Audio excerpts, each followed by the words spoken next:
Behind the Brand features the people who are making things happen. Get the insight to grow your biz from experts who've done it. Get behind the brand. Hi, I'm Brian Elliott. Welcome to another edition of Behind the Brand.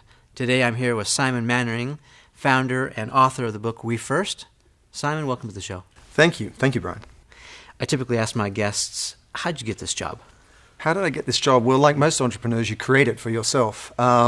But if I was to walk back the journey, I started in advertising in Australia, which is why I talk the way I do, and then worked in London for a long time at agencies like Saatchi & Saatchi and Ligas Delaney on brands like Harrods, the BBC, The Guardian, and Adidas or Adidas. And that got me headhunted to go and work at Wieden & Kennedy on Nike in Portland, which is a great creative agency, and I did that for 4 years. And then I was worldwide creative director for Motorola at Ogilvy.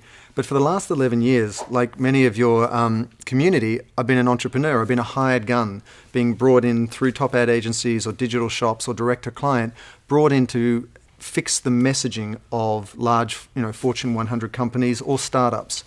And so I found myself in a position a few years ago, like other entrepreneurs, going, look at the way the marketplace is changing. Mm-hmm. Look at the way social media is giving your customers a chance to talk back to you.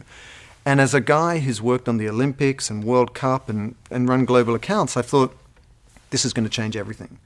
Because in advertising, we usually sort of fabricate that relationship between a brand and its customer. Then suddenly, you can let it happen organically. You're buying attention, right? You can carve out media and you can get eyeballs. And so the game is changing, isn't it? The game is changing dramatically. And it doesn't matter whether it's 2011 or 2012 or whether it's, the 1990s. When technology comes in that fundamentally reinvents the way that business needs to be practiced, if you don't move with it, it's no surprise that you're going to be a casualty. And this is true of large corporations of tens of thousands of employees or an entrepreneur or a non-profit that has 2 or 3 people working for it. Right. So we've got to change right now. So is it the technology that's changing everything, or is it something else?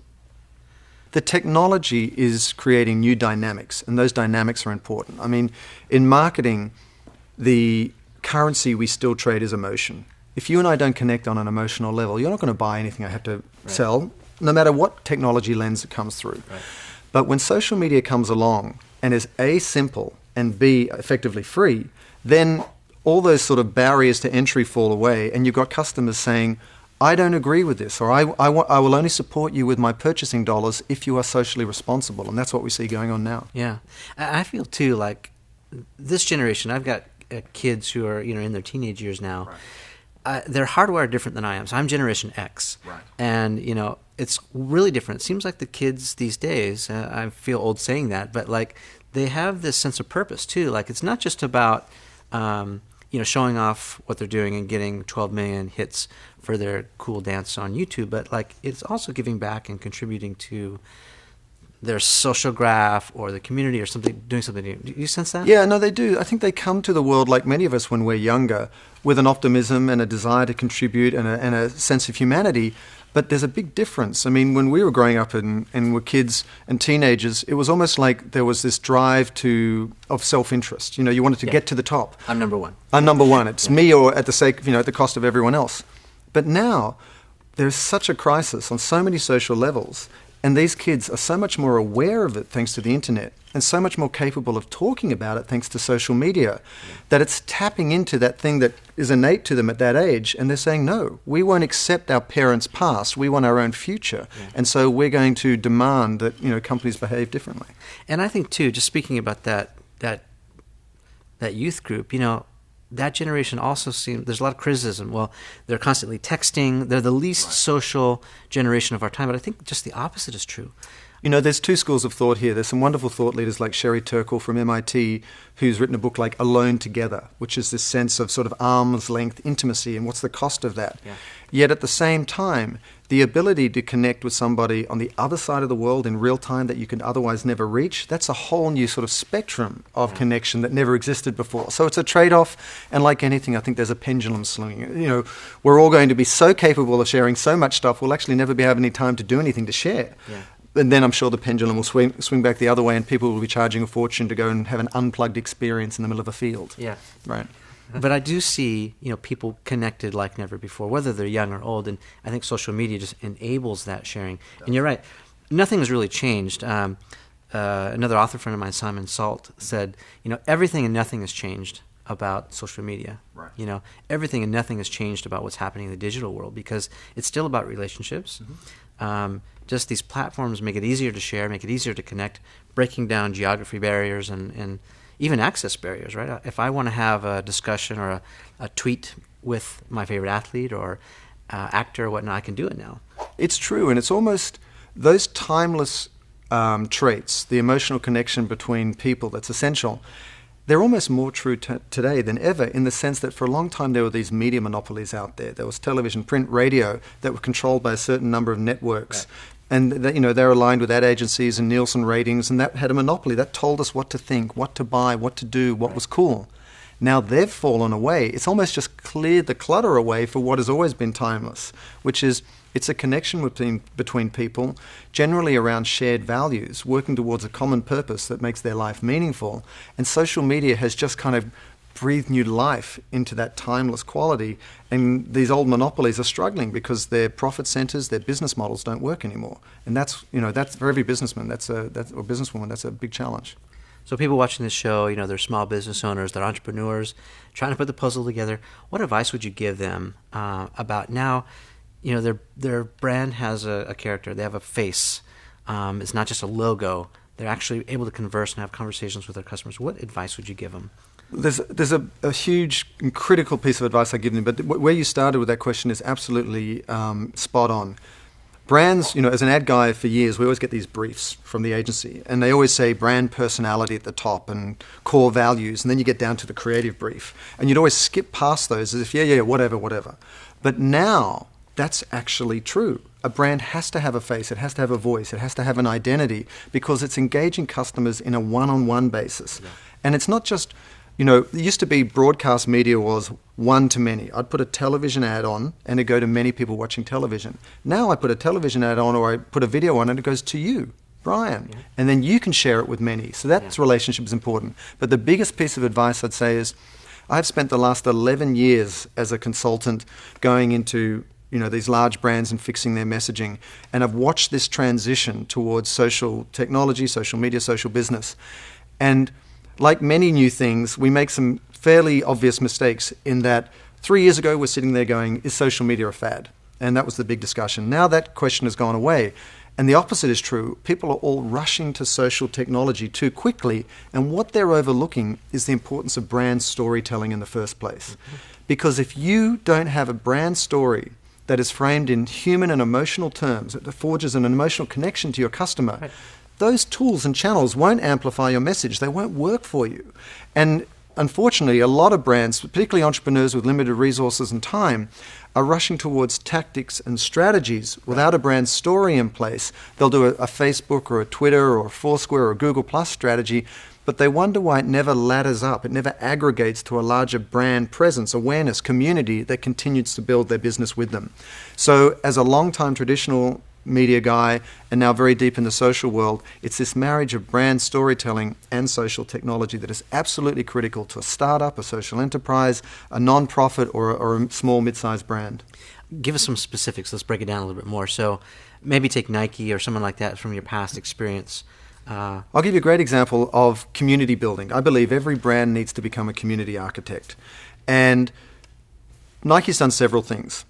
One of the most powerful ways to be meaningful to your customer's life is to demonstrate a concern for something greater than yourself. In a global community, you're actually demonstrating you care about the well-being of that community above and beyond just your bottom line. So they've done the Nike Green Exchange, where they've opened up all their IP to their competitors so they can all address climate change together. Okay. They have released the environmental design tool, which shows how they reduce the carbon footprint of their supply chain so all their competitors could do the same. But even more than that, and they support the Livestrong Foundation, even more than that, they're very, very smart about how they architect community. And I'll give you a concrete example. Lance Armstrong, I had the good fortune to go up to and chat with Doug Ullman at the Livestrong Foundation recently, and at the Tour de France, the last Tour de France in 2010, I think it actually was, they wanted to support the Livestrong Foundation. And so they reached out to cancer sufferers, and they said, could you send us a short message about what cancer meant in your life? Now that's dangerous, because could you imagine a for-profit brand setting itself up to being guilty of exploiting the heartfelt suffering of cancer sufferers for the sake of their brand. Yep. So what they did was they got these messages and they created something called a chalk bot. And it was just like a big printer on the back of a truck. And they spray painted those messages, like I'm doing this for my mum, or, I miss you, Dad, or whatever it might be, on the road in chalk in front of the cyclists in the Tour de France. So all the global media pointed at the Tour broadcast those messages for free. And in so doing, they raised over $4 million for the foundation during the course of the tour and got millions of impressions and so on. But here's what's so important. In terms of being a community architect, they had mutual respect for the people sending those messages in. So they took a photograph of each message on the road and sent it back to the person who sent it in so they could print it out and put it on their wall. That's a dialogue. That's respect. That's effective community architecture where a brand isn't exploiting you.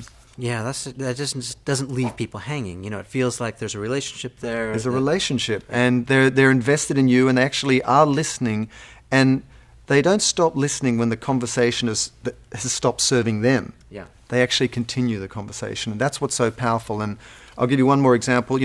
Procter & Gamble, one of the largest companies in the world, one of their brands, Pampers, diapers. I'm a dad, got 2 daughters. I remember diapers well. When you buy a packet of Pampers, it funds 1 tetanus vaccination for mothers or newborn children in the developing world. And in the last 4 years, they've funded over 31 million vaccinations, saving an estimated over 100,000 lives.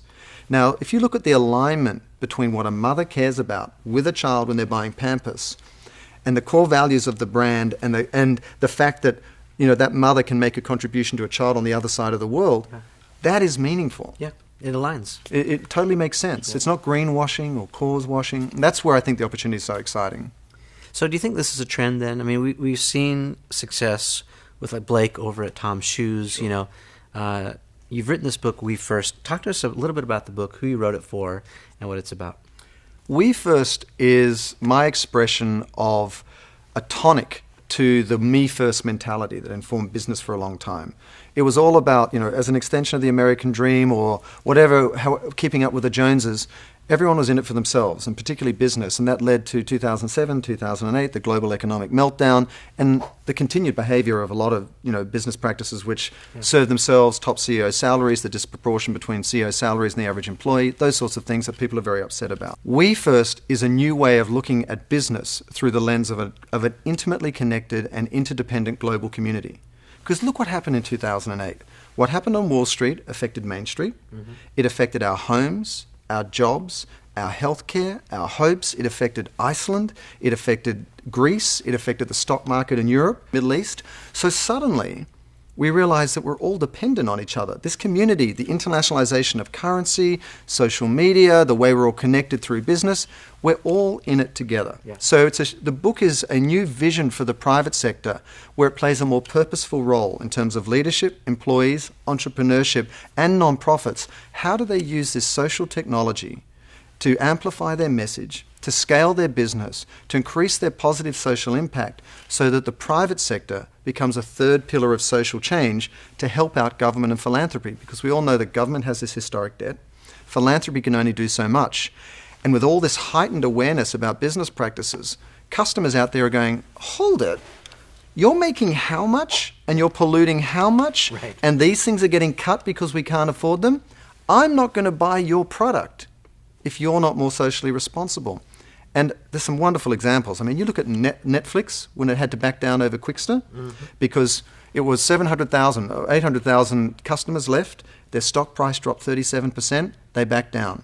Then there was Bank of America, $5 debit charge, monthly debit charge. Then it was Bank Transfer Day, where 750,000 people transferred to credit unions to the tune of $4.5 billion. Yeah. Then it was Verizon's $2 pay your bills online fee. Even just in the last few days, the pushback against SOPA, where basically websites shut down and said, we're not going to let you censor the internet. The customer out there is going, we've seen the Arab Spring revolutions, we've seen Occupy movement, we've seen what's going on with cyber terrorism. We see that people are actually flexing their muscles and saying, enough. Yeah. And I think unless business responds, whether you're 2 people or 10,000 people, the marketplace will leave you behind. I'm right with you. 1 times 1 does not multiply very far. Can't do it ourselves. Right. And we is definitely more powerful than we is more powerful than me. Than me, yeah. And so you start multiplying, 1 times 100, 1 times 1,000, 1 times 1,000,000. Yep. Big things can happen. They can, and it's incremental. I mean, I'll give you a concrete example.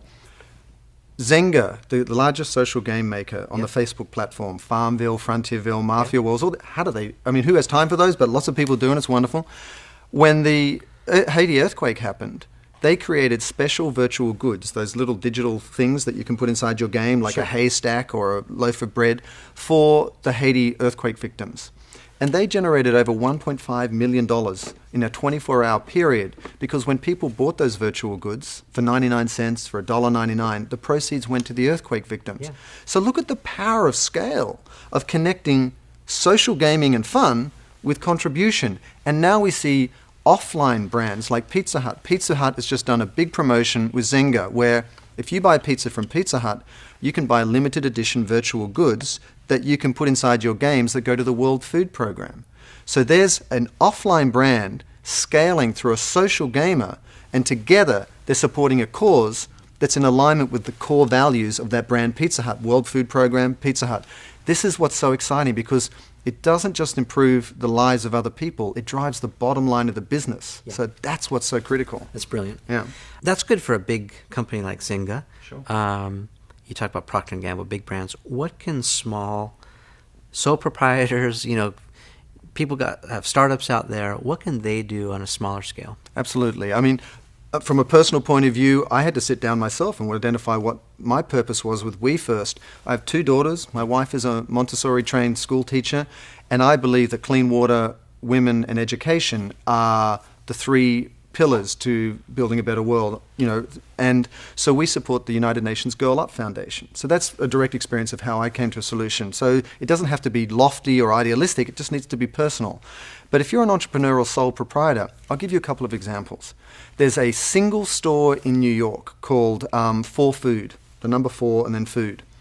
And their tagline is de-junking fast food. So they want to address obesity and healthy eating. Right.